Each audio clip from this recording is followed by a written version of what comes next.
শীতের দিনে এমন গরম গরম সবজি খিচুড়ি হলে আর কি লাগে বলেন। হাতে অল্প টাইমে জামাইকে পাঁচ মিশালি সবজি খিচুড়ি রান্না করে সারপ্রাইজ করলাম। তো আমি যেভাবে ঝটপট জামাইকে পাঁচ মিশালি সবজি খিচুড়ি রান্না করে সারপ্রাইজ করলাম তাই বেসিক্যালি শেয়ার করব আজকের ভিডিওতে। খিচুড়ি রান্না করার জন্য এখানে সবজি নিয়েছি গাজর, বেগুন, আলু, বাঁধাকপি আর ফুলকপি। আর এই তো এখানে মুসুর কলাই আর পোলাওর চাউল নিয়ে নিয়েছি। এগুলো সুন্দর করে ধুয়ে নিব। তো এগুলোকে আমি অফ ক্যামেরায় কেটে দেন ভালোভাবে ধুয়ে নিয়েছি। এখন এই তো ডাউল নিয়ে নিয়েছি। আর এখানে আমি চটপটি ডাউল নিয়েছি, এটাকে কি বলে জানি না, সোলাবট নিয়েছি। এগুলোকে ভালোভাবে ধুয়ে নিই। দেওয়ার পরে তো সবজিগুলো আর চাউলগুলো ডাউলগুলো সুন্দর করে মেখে নিবো।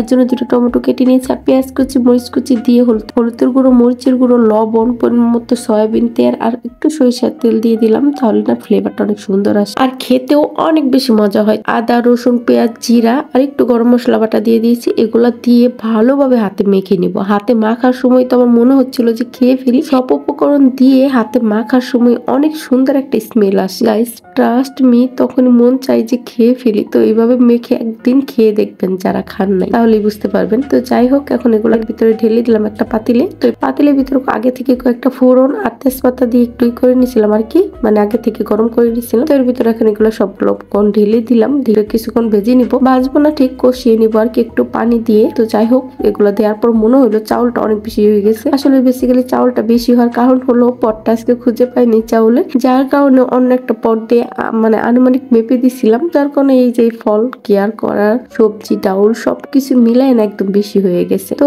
আর কি করব, বড় কুকারে কিন্তু আমি এটা অর্ধেক বসিয়ে দিয়েছি। আর এই তো এগুলো কষিয়ে নিবো। এখন কষিয়ে না অন্য চুলায় গরম পানি দিয়ে দিচ্ছি। এর ভিতরে ফুটন্ত গরম পানি দিব, তাহলে তাড়াতাড়ি হয়ে যাবে।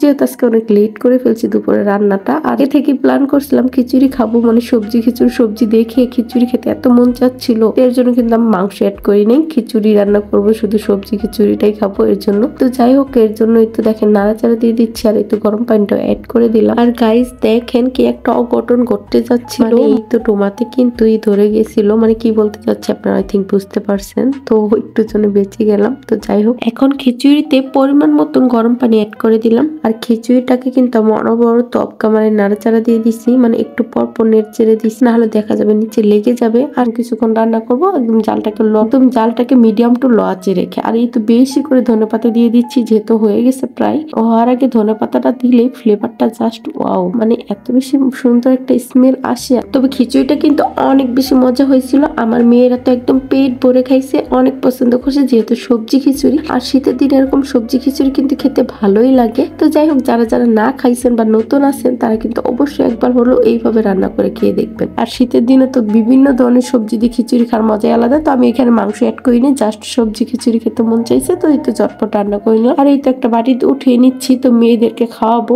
এর জন্য বাটিতেই নিয়ে নিলাম। আর আমার মতো কে এইভাবে রান্না করেন তাও কমেন্টসে জানাবেন। আজকের মতো এখানে বিদায় নিচ্ছি। সবাই অনেক অনেক অনেক বেশি ভালো থাকবেন। আল্লাহ হাফিজ, টাটা।